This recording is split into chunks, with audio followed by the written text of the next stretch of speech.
안녕하세요. 말씀과 함께 기도. 오늘은 56일차 고린도후서 1장부터 3장까지 살펴보도록 하겠습니다. 1장에 가면 첫 번째 주제가 뭐냐면 고난과 위로는 한 쌍이다 라는 주제의 말씀을 볼 수 있습니다. 4절부터 5절에 있는 말씀인데요. 우리의 모든 환난 중에서 우리를 위로하사 우리로 하여금 하나님께 받는 위로로서 모든 환난 중에 있는 자들을 능히 위로하게 하시는 이시로다. 그리스도의 고난이 우리에게 넘친 것 같이 우리가 받는 위로도 그리스도로 말미암아 넘치는도다. 제가 이제 노란색, 초록색으로 이렇게 좀 표시를 해놨는데요. 환난 가운데 뭐가 있다는 것입니까? 주님의 위로가 있다는 거예요. 그래서 하나님께서 주시는 그 위로를 가지고 환난 가운데 있는 자들을 능히 위로하게 하신다는 것입니다. 그래서 뭐라고 고백할 수 있습니까? 고난이 우리에게 넘친 것 같이 위로도 우리 주 예수 그리스도로 말미암아 넘친다는 것입니다. 결국 이것을 통하여서 우리에게 주고자 하는 메시지가 뭐겠습니까? 고난 가운데 있다 할지라도 기도와 믿음으로 나가면요, 엄청난 위로가 있다는 것입니다. 그 고난을 이기고도 남을. 그러니까 그것을 고린도 교인들에게 사도 바울이 설명해 주는 거죠. 그래서 너희들도 마찬가지다. 고난 가운데 있다 할지라도 오직 기도와 믿음으로 나가면 정면 돌파하면 예수님으로 말미암아 넘치는 위로가 있다. 그 모습을 통해서 고난 가운데 있는 다른 사람들에게도 믿음의 담대함을 주고 이길 힘을 보여주는 그런 역사가 나타난다라는 것입니다. 혹시 여러분 가운데도 고난 가운데 계신 분이 계십니까? 이 말씀 붙들고 하나님 앞에 위로를 구하시기를 바랍니다. 반드시 넘치는 위로가 임하게 될 줄로 믿습니다. 그러면서 다시 한번 강조하면서 얘기합니다. 8절과 9절 말씀인데요.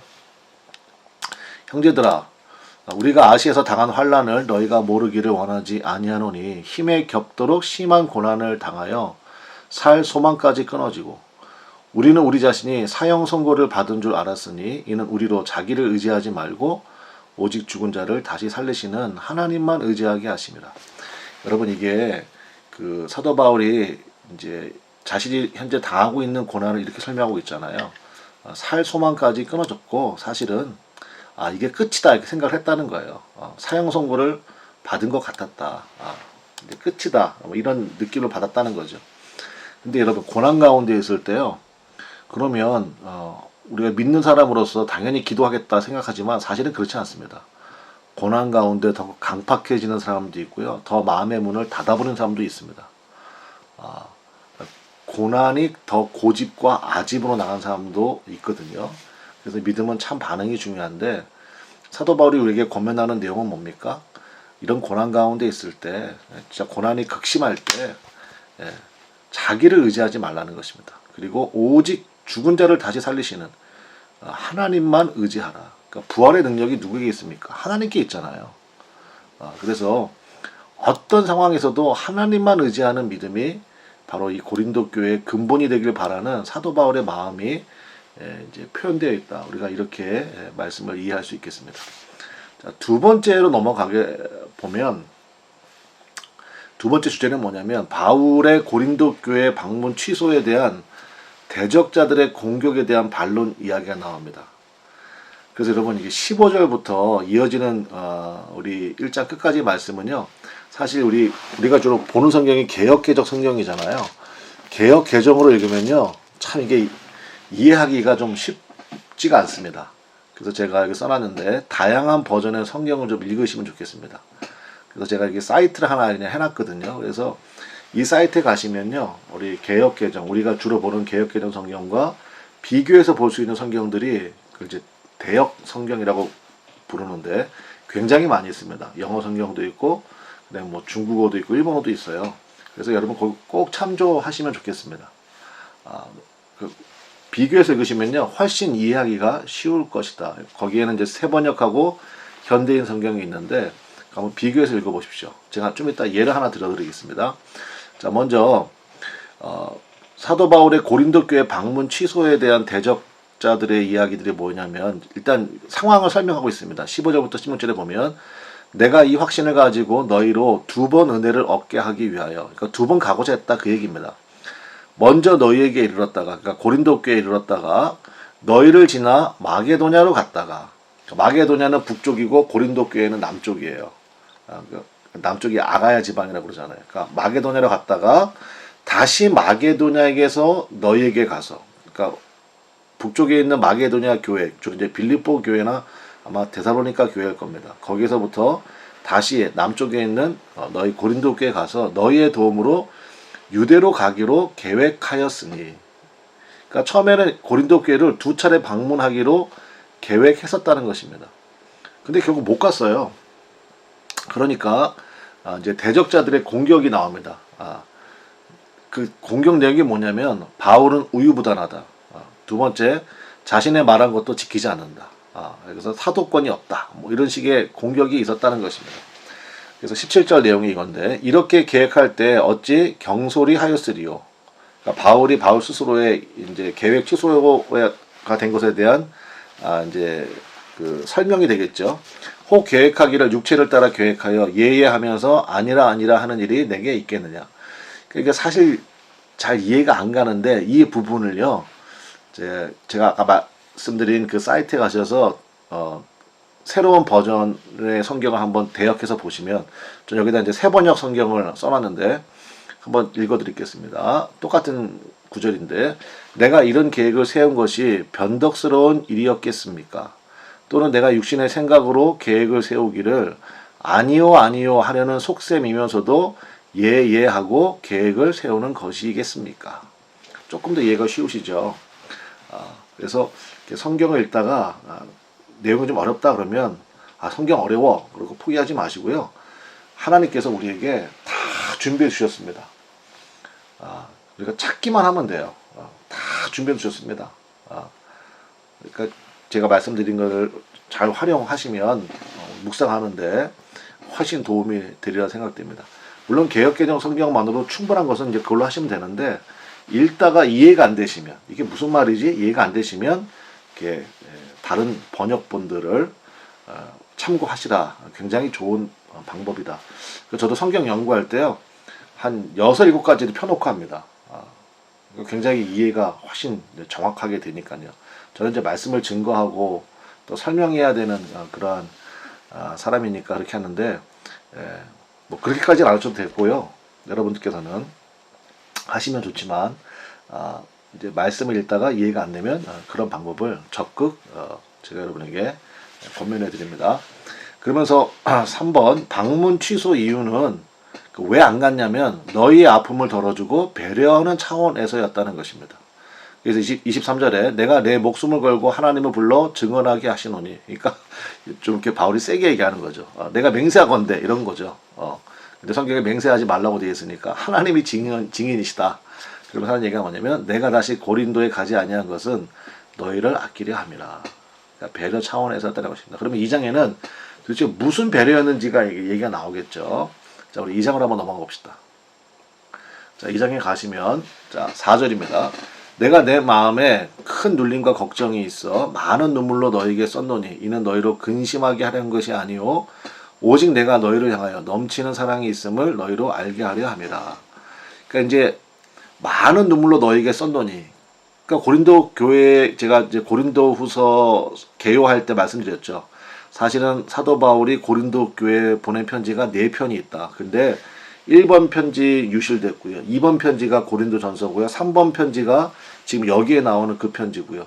그다음에 4번 편지가 고린도 후서입니다. 그러니까 1번하고 3번이 없는 거예요. 2번하고 4번만 남은 거고. 자, 그래서 요 편지가 바로 디도 편에 전달한 3번째 편지의 내용입니다. 그래서 여기서 일단 우리가 묵상할 것은 뭐냐? 사도 바울이 고린도 교회를 개척한 사람이잖아요. 그래서 개척자로서의 파워가 있지 않습니까? 근데 권력으로 풀지 않고 계속 공격을 받았거든요. 사도권에 대해서 눈물로 푸는 능력을 여기서 말씀하고 있습니다. 이거 굉장히 중요하다고 생각합니다.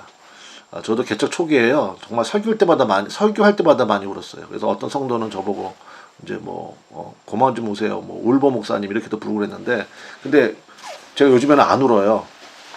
그래서 요즘에 좀 강단이 좀 메마른 것 같아요. 그래서 요즘은 다시 좀 기도합니다. 하나님 앞에. 하나님 다시 눈물을 회복시켜달라고. 이 말씀을 읽다 보니까 더 그런 기도가 되더라고요. 그래서 세 번째 편지가 바로 그런 내용이었다는 것입니다.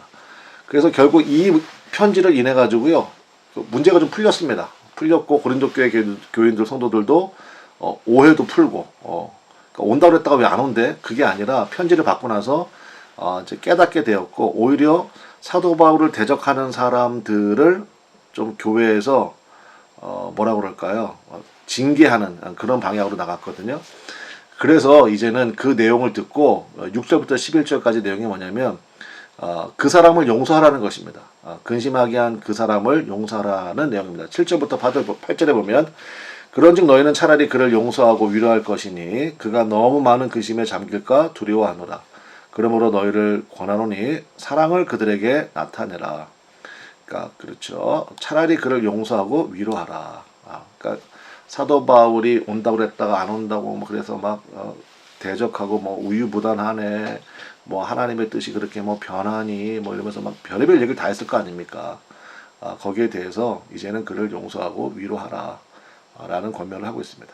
그러면서 11절 이는 우리로 사탄에게 속지 않게 하려 함이라. 우리는 그 계책을 알지 못하는 바가 아니로라. 여러분 사탄의 계책은요 자명합니다. 그게 뭐예요? 분열이죠. 하나됨을 깨는 게 사탄의 목적이거든요. 그래서 이제 여기에 대한 권면을 또 하고 있습니다. 자, 3장으로 넘어가 보겠습니다. 3장으로 넘어가 보겠습니다. 3장에 가면 1절에 우리가 다시 자천하기를 시작하겠느냐. 여러분 자천이 뭡니까? 스스로를 추천하는 거잖아요. 그러니까 자천하기를 시작하겠느냐. 우리가 어찌 어떤 사람처럼 추천서를 너에게 붙이거나 혹은 너에게 받거나 할 필요가 있느냐. 제가 여기 써놨습니다. 추천서 문제가 또 이제 대두가 됐습니다. 그래서 대적자들이 바울의 사도권을 의심하는 일들이 발생하게 됐다는 것입니다. 그러니까 여러분 지금 우리가 고린도 전서에서부터 여기까지 고린도 교회는 문제도 많아요. 또 분열되어 있어요. 그러면서 개척자인 사도 바울에 대해서 계속해서 공격을 해요. 그럼 여러분 같으면 어떻게 하겠습니까? 교회가 여기밖에 없냐? 할 수 있잖아요. 근데 사도 바울은요 그렇지 않습니다. 그래서 저는 이 모습이 굉장히 귀하다고 보는 겁니다. 고난 가운데 있을 때, 어려움 가운데 있을 때, 이제 나중에 우리 6장 가면 또 그런 얘기가 나옵니다만은, 그러니까 역전시키는 믿음이 있거든요. 그래서 여러분도요, 하나님께서 나를 부르신 그 자리에서요, 좀 고난 가운데 있다 할지라도 기도와 믿음으로 더 큰 순종으로 돌파하시는 능력이 한번 경험해 보시기를 바랍니다. 그 굉장히 소중한 우리 신앙의 유산이 되거든요. 그래서 이제 여기는 3장에서 이제 추천서 문제가 또 대두가 됐습니다. 2절, 3절. 너희는 우리의 편지라 우리 마음에 썼고 무슨 사람이 알고 읽는 바라. 너희는 우리로 말미암아 나타난 그리스도의 편지니 이는 먹으로 쓴 것이 아니요 오직 살아계신 하나님의 영으로 쓴 것이며 또 돌판에 쓴 것이 아니요 오직 육의 마음판에 쓴 것이라.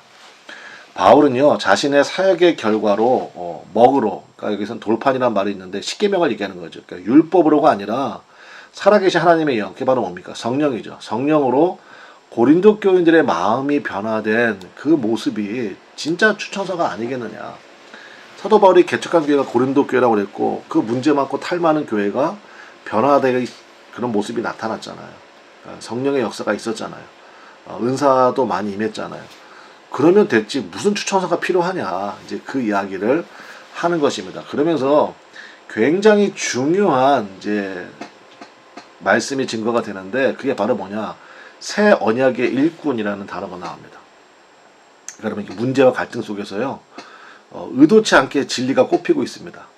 6절에 보니까 그가 또한 우리를 새 언약의 일꾼 되기에 만족하게 하셨으니 율법 조문으로 하지 아니하고 오직 영으로 하매니 율법 조문은 죽이는 것이요 영은 살리는 것이니라. 비교하고 있습니다. 뭐요? 모세의 율법 전달과 바울의 성령 전달을요.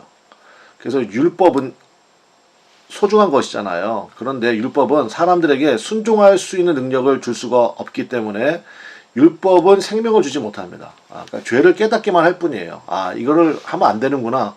근데 그걸 하고 안 할 수 있는 그 능력이 우리한테 없습니다. 반면에 바울은 성령을 전달했거든요. 성령은요, 마음을 변화시키고 하나님의 명령을 순종할 수 있게 도와주시는 분이잖아요. 보혜사 성령님이잖아요. 그래서 참 생명이 되신다라는 것입니다. 그래서 우리는 새 언약의 일꾼이다라는 거예요. 그러면서 두 번째로 율법과 성령을 비교하고 있습니다. 9절에 보면 정죄의 직분도 영광이 있은즉 의의 직분은 영광이 더욱 넘치리라. 11절 없어질 것도 영광으로 말미암았은즉 길이 있을 것은 더욱 영광 가운데 있느니라. 제가 노란색으로 표시한 거, 초록색으로 표시한 거 무슨 구분인지 아시겠죠? 정죄의 직분이 뭐예요? 율법. 의의 직분이 뭐예요? 살리는 게 뭐예요? 이건 성령. 없어질 게 뭐예요? 율법. 길이 있을 것은 뭐예요? 성령. 그 비교를 계속하고 있는 것입니다. 그래서 모세가 하나님께 시내산에서 율법을 받은 것 영광스러운 일 아니었느냐. 하물며 예수님을 통해서 우리에게 임한 성령은 얼마나 더 영광스럽냐. 이제 그 얘기입니다, 사실은. 그래서 17절 주는 영이시니 주의 영이 계신 곳에는 자유가 있느니라. 왜 그러냐면요. 주의 영이 성령이잖아요. 성령께서는요, 가르쳐 주시고 회복도 시켜 주시고 능력도 주시기 때문입니다. 그러므로 제가 이제 그런 얘기 가끔 하거든요. 말씀에 묶이십시오. 그럼 말씀에 묶이면 어떤 일이 벌어집니까? 부자연스러워 보이는 것 같지만요. 순종할 마음만 들이면요. 엄청난 자유함이 임합니다. 왜냐? 가르쳐 주시죠. 회복도 시켜 주시죠. 능력도 주시죠. 인도도 해주시죠. 그러니까 주의 영이 계신 곳에는 참된 자유함이 있는 것이죠. 율법이 있는 곳에는 뭐 하지마 맨날 고민하고 뭐 지킬 능력도 없으면서 이런 문제가 생기지 않습니까? 그래서 우리는 새 언약의 일꾼이다. 자, 굉장히 중요한 내용이 오늘 1장부터 3장까지에 담겨져 있습니다. 여러분은 새 언약의 일꾼이 되셨습니까? 주의 영의 인도함 받아서 자연 가운데 계십니까? 여러분 우리가 그 은혜를 붙들고 나가는 복된 기도의 시간 되시기를 바랍니다. 자, 이제 말씀 묵상하시고 또 기도하시면 좋겠습니다. 내일 뵙도록 하겠습니다. 감사합니다.